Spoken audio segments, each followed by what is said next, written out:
Welcome to another episode of the Coach Turf podcast. I'm Coach Daniel Northeast for short. And for this episode, we are going to be talking to Matt Potter. Hi, Matt. Hi, how you doing? Are you okay? Yeah, I'm fine, thank you. How are you? Yeah, it's all good, thanks. Getting towards the summer, which is always a time for me. I much prefer it than the freezing winters. I would have to agree, although it's better with the winters with me nowadays, which is good. Matt, so I just thought for this episode, we'll just talk about who is Matt Potter, basically. How did you get into football? Well, football-wise, I think I just came from like my family played a lot of football. I think I don't know whether I just grew into it from a really young age. Probably a love and a passion. I think the first shirt I owned was a Liverpool one. I don't know whether that was by choice or whether that was just because that was the team that was popular in the sort of early mid 80s. But it certainly isn't my team. And then looking at it, it was literally a love straight away. Me and the ball playing at school and primary years, younger primary years, and I ended up maybe showing a little bit more. I don't know. I use the word talent loosely, but capability maybe. You sort of gradually gained your respect playing in the playground, and where other boys and of older age is recognise you could play and wanted you on your team, and sort of just playing with that really, and then playing for the school and playing in the older age groups, even at a young sort of 7, 8 year old. I suppose, like I said, it just sort of stuck with me, something I fell in love with, and then went to watch my sort of first games and my club then being Luton, and feeling that air of walking up the steps and seeing a stadium, seeing a pitch, and like just literally being captivated by it. And still very much the same in some essences. Still feel like that young child, even though those nearly 40 years later. Did you play? Did you not have a favourite position when you were playing football? Well, I started like most. I started at the highest end of the pitch as like a striker, attacking winger, and then ended up in adult years going back towards left back, centre back, and probably played most of my career as left back. Even yeah, I suppose even from younger ages, I suppose looking at it, 11, 10, 11. When you're playing for teams, when I was fortunate to play for my district, my county, and then was spotted by Queens Park Rangers. I was at Queens Park Rangers, Millwall, and then did my sort of my scholarship, my YTS, if you want to call it that, with Stevenage. And how was it in those at those clubs? How did you find it? Um, Different. I loved QPR. It was very much around skill, practice, encouragement, and the complete opposite when I went to Millwall. Found I used to really, not look forward to training. I just didn't enjoy the environment. It was very physical, constant running. It was something I really struggled with in those teenage years. I think the 2 years that I was there, and I sort of longed to go back to the QPR days where it was very expressive and encouragement. And I suppose they're the things that maybe strangely um, coaches have really stood out to me, of getting, I suppose, the best out of me. And I suppose now looking at it from a coach's perspective of actually that's the thing that actually is really powerful to boys and girls, that actually really just grips them and grabs them because it makes them want to try it again. It senses that, for their perspective, that they actually, feel that they're trusted, they're believed in, and they can go and express themselves and showcase what, their own characteristics, capabilities. That's interesting because now you've mentioned a few places and where you felt good when you were playing and where it was less so. Did you get to play also like I mean I imagine you did not in a club structure organized nature, but for example with your friends like jumpers for goalposts almost. And how Yeah, did you find that when you played those kind of games? yeah, they were a massive part of my formative years. I still played Sunday league football in between with friends, but when I was young, that was probably the time when I probably felt the most free. When you're playing at school and you're like there's two or three of you, and you literally you say we'll play everyone. Like it was mad when you think about the environment you were in, and you didn't even realize it. But that just the freedom of play, the jumps for goalpost. You'd call it Wembley singles, Wembley doubles. We used to call it cupsies, same name. 10 points, headers and volleys. Those games, taught you a lot, and you didn't need to have. All you needed was probably a couple of jumpers or a couple of bikes, and a ball, and you'd inevitably obviously be running and chasing it. But you just got on with it. You were happy with it, and if it had a goal and it had a net on, you were like over the moon, and that was like the gold dust. I look at it even at school in the younger years. Out of I think you'd have like the trio. So probably showing my age here, trio or like club wrappers, where you'd have the silver foil and you'd make a little cup out of it, and whoever won the game on the lunchtime got to keep the cup, which sounds crazy, but you look at the primitive, naive nature of just enjoying playing, and it not being anything more serious than that, although obviously the game's got serious. Was there something that those kind of games gave you that the organized, structured sessions did not? Yeah, you gain your resilience. You have to sort things out yourself, whether it was socially, whether it was physical, where you got into a scuffle, where because it was competitive, it meant a lot. You're defending yourself, and although you look at it and go, oh, that's not the kind of, but that was life then. It didn't harm anyone from that perspective, and you also were free. You weren't stop started. You just played, and it was never an issue. It wasn't stop. We need to correct this. We need to change that. It was just play, and those sort of practices, those games, whether you were 1v1, 1v2, 1v3, 2v2, 2v5, you learn a lot of finding solutions, just by the nature of the games. In a moment, I'd like to talk a little bit about your coaching journey and how you got into that. However, before we do that, when you were at those clubs that you mentioned, uh, was there a coach or coaches that really like you look back and they really like helped you during your journey? Um, say helped. It was more, I think, based around just showing that they trusted you.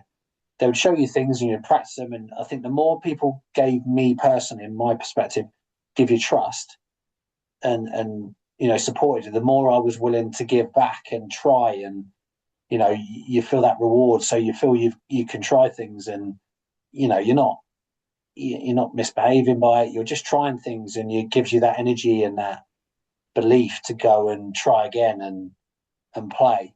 And I think the enthusiasm from the coach, the that willingness to keep trying things. You were just really immersed in that, and I look at it and go, that felt really important as a coach to a young child or a young player to go, yeah, that feels right.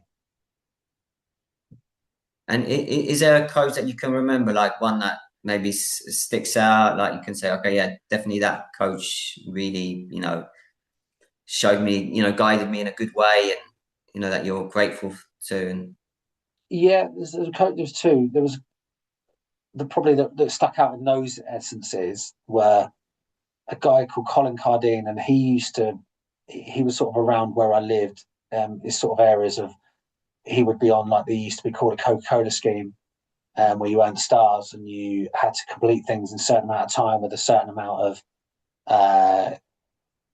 with amount of scores you would get in points.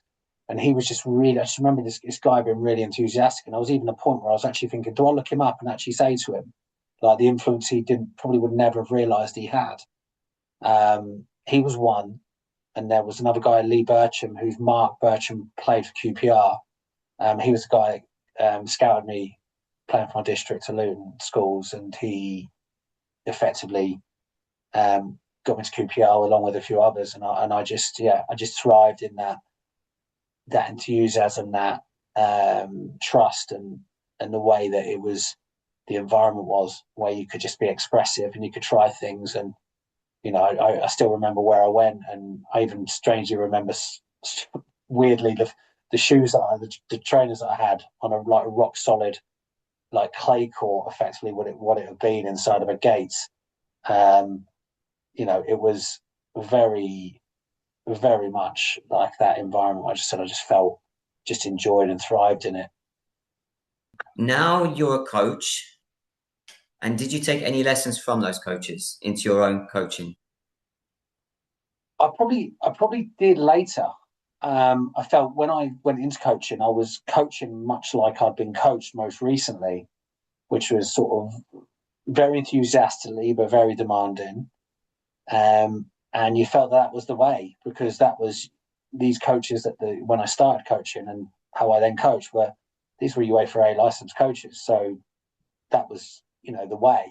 And then as I've sort of got older, and coach more, the more I've seen that actually these ways that these that I was coached probably from a younger age is actually maybe the better way to go, or maybe the more prominent way, because all different coaching behaviours have some validation, and I suppose it's how often you use them and in context with the appropriateness of the environment and who you're working with. I definitely agree with that. I mean, there are, I guess, when you come across people, we do take those kind of lessons on board. And then maybe sometimes along the line, we notice, okay, we're doing it that way. But okay, so how did you get into coaching though? Because you mentioned that you learned some from those coaches, but how did you get into it? What was it like at the very beginning? Yeah, much as you do now. I probably used to watch games even from about 15, 16, and started to look at it from a coach's perspective. I don't know how or why that was. I was just obviously immersed in football, whether it was sorting teams out for a five-a-side, whether it was sorting your fantasy football team out. I just felt this feel for coaching. So I look at it in that respect. And I suppose, I got into coaching really then formally through the qualification route. So as part of like they do in schemes now, scholarship schemes, you do the level two, which or you now UEFA C. Mine was then it was actually UEFA C, and it went back to level two. But just that second level, the first level was almost an introduction, and that I actually went back and did myself later years. But I actually started at level two, and that really just sort of the techniques and the small sided games were that was the way then. And I just then ended up going to coach in sort of those environments around community schemes and so on. So it gave you a real proper grounding in sort of the less majestic, but more chaotic and real, a lot of sort of environments with lots of children, mixed ability, and I just you got your practice and you did a lot of the hard yards that way. Okay, so was it like once you got to a certain age, did you like understand that you're going to be a coach? Was that it? Yeah, I just fell in love with it. Just work helping kids, and I was obviously young myself, but just helping them, and I'm doing what I love. So a little bit different from my friends who were going into full time work or so on. But I actually started, after probably coaching locally with community schemes, I actually started a business for a franchise, and I did that for a couple of years, and I probably earned far more in some ways, and I probably should have for that age. And the money I was earning was a lot. It was only for short periods, but I thought, wow, I quite like this. And you get yourself a belief and belonging into a role. You've got to communicate. You're working with adults. You're discussing with parents. You're discussing with teachers. You're you're really in the deep end of it, running your own business effectively. But coaching, then it's almost like, yeah, this is what I want to do. And I did deviate a little bit off of it when there wasn't coaching jobs to do after when I'd sort of gave up the franchise business. I found that I was just a lot more um, working out, can I do this full time? Back after a business, is it something that's feasible, realistic for me? What age groups did you start coaching when you started coaching? What were the age groups? It was young ones. It was anything from fives upwards. I think it's like 5 to 12s. You're working in primary schools most of the time, or or 30 early sort of high school.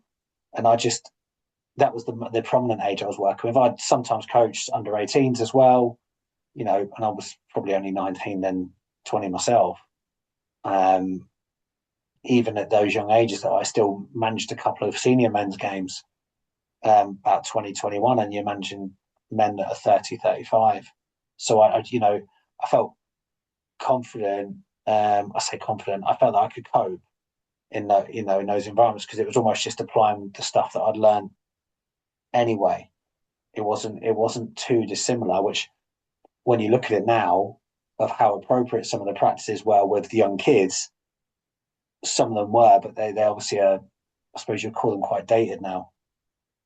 Did you have a preference? Because you mentioned that you coached a lot of those age groups, but did you like have a preference?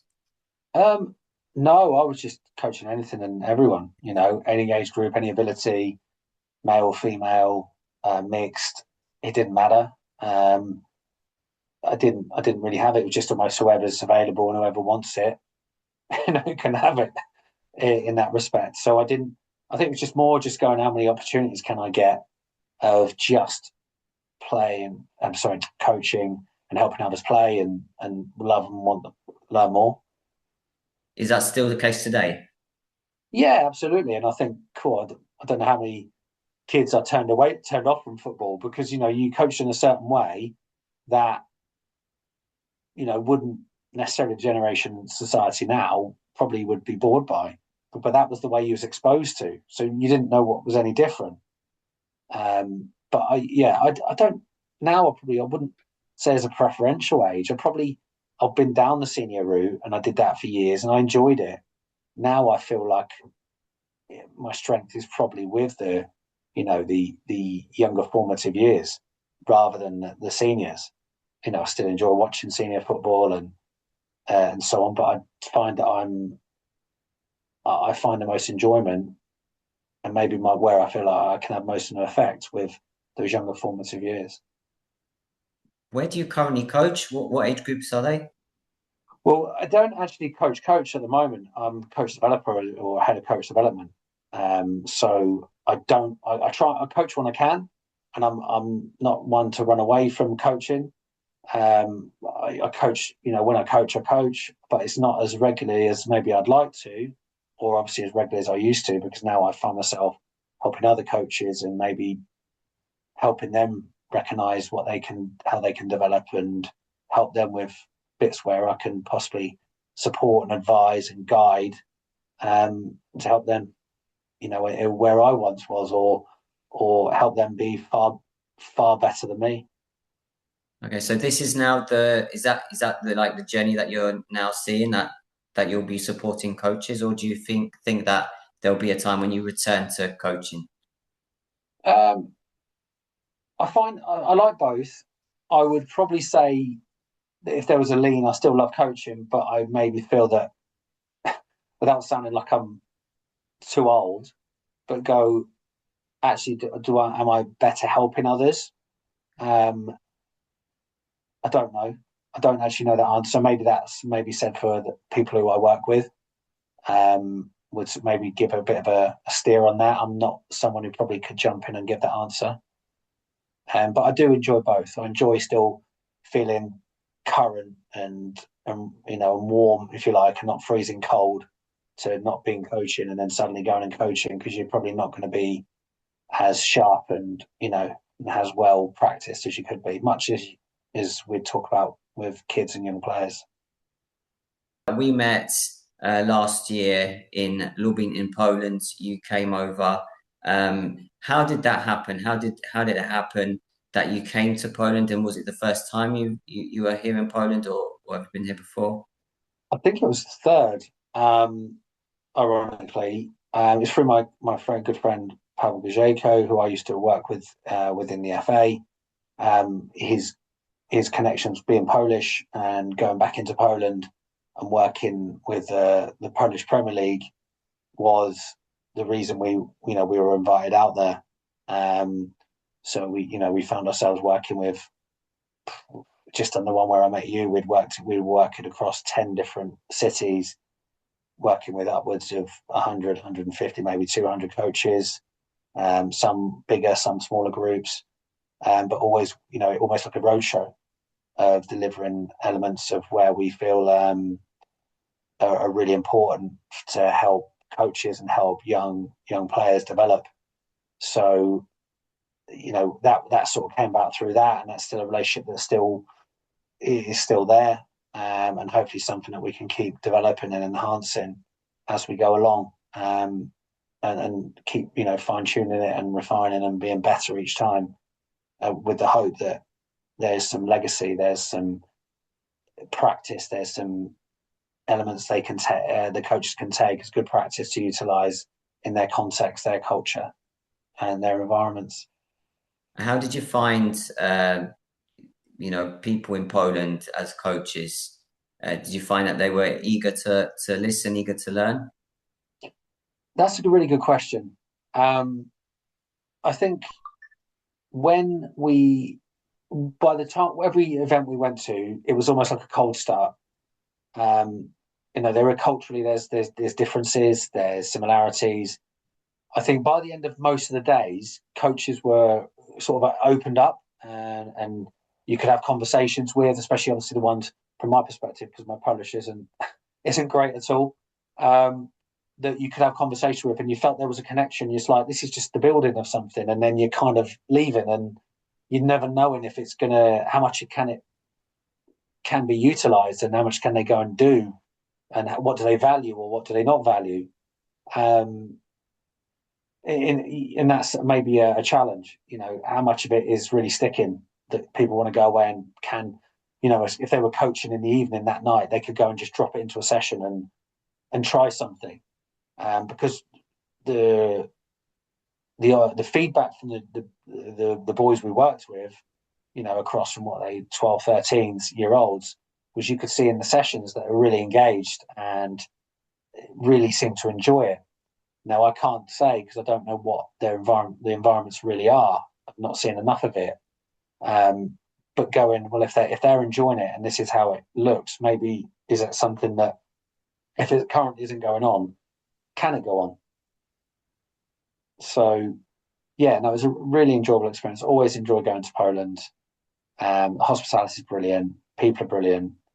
Always seems a bit cold, but yeah, it's just knowing what actual the longevity is, and knowing what a real long term effect we could have. And it's really hard to get those conversations or have them when you're sort of, I suppose, like I said, leaping from city to city.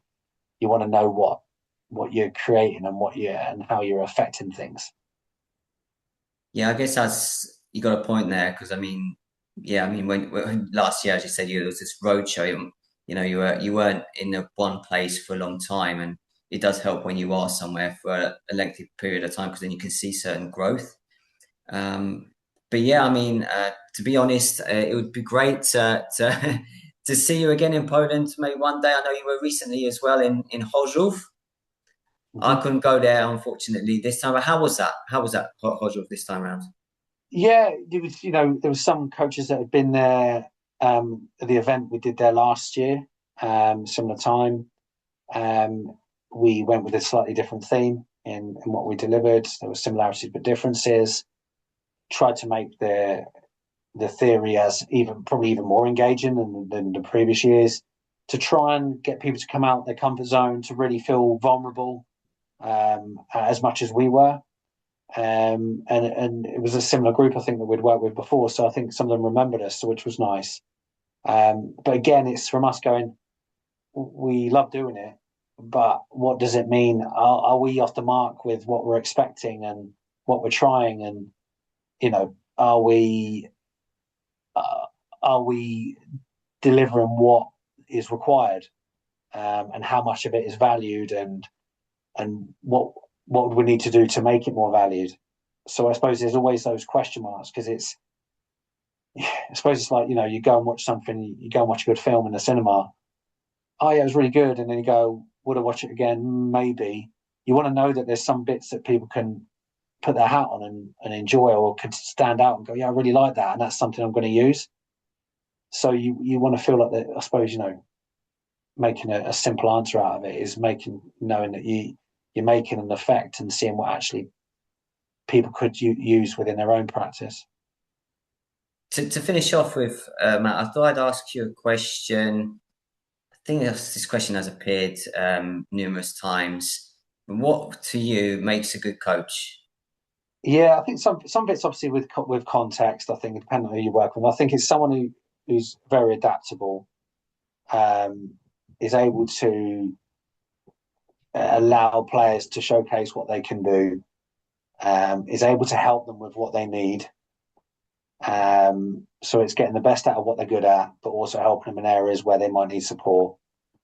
A coach that's open minded, that can um, take on reflection and feedback, um, and who's willing to try things that aren't always the same. That they're willing to try a different practice design. They're willing to try a different way of in the way they deliver sessions, in their coach behaviors, their coaching methods, how they intervene, who they intervene with, and ultimately providing that environment that's got lots of ways, and a variety of ways for the players in them, whoever they are, to learn and enjoy it.